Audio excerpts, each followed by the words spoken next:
Are you a fan of old-style jazz and blues?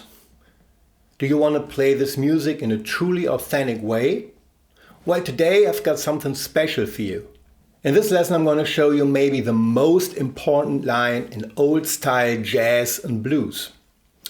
You can hear it everywhere in the music of this era, played by the clarinet, saxophone, piano, and of course by the guitar. But here's the thing, it's maybe not that famous as some of the classic licks from that era.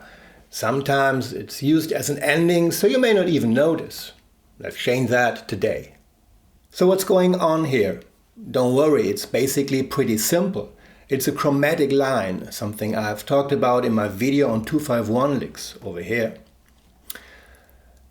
But it's a little bit different, it's technically in reverse. It consists of 3 phrases, each one 4 notes long, and to keep it simple, we're in the key of C major.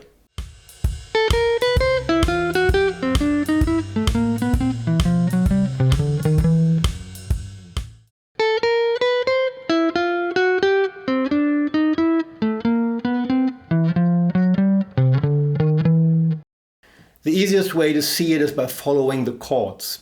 Phrase 1 starts on the A, 5th fret E string, and goes up to the C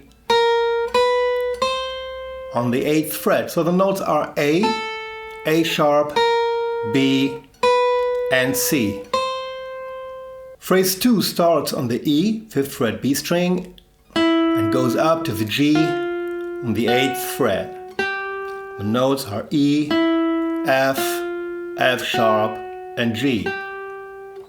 Phrase 3 starts on the C, 5th fret G string, and ends on the E, skipping the 6th fret. The notes are C, D, D sharp or E flat, and finally E.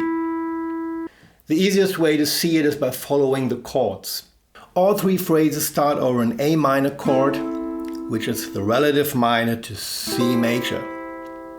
Think of A minor as a kind of a C6 chord.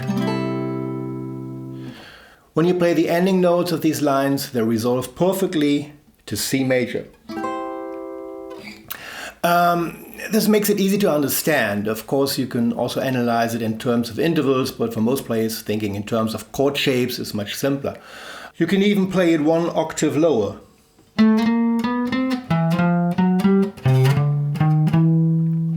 If we look at the trusty C major bar chord on the 8th fret, line 1 is this group of 4 notes, line 2 is this group, and line 3, this one, skipping the 9th fret.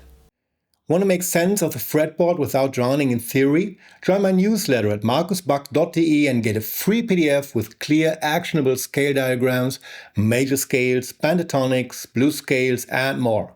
Start soloing with confidence today.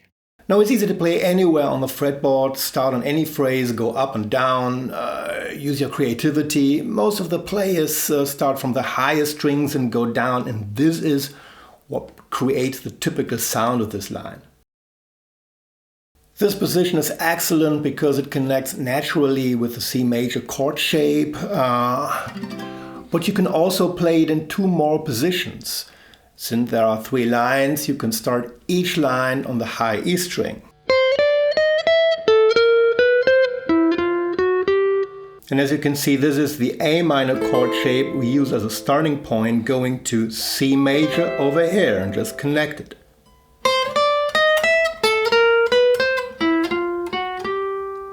And this is the 3rd position. Starting with A minor here, going up to C major here.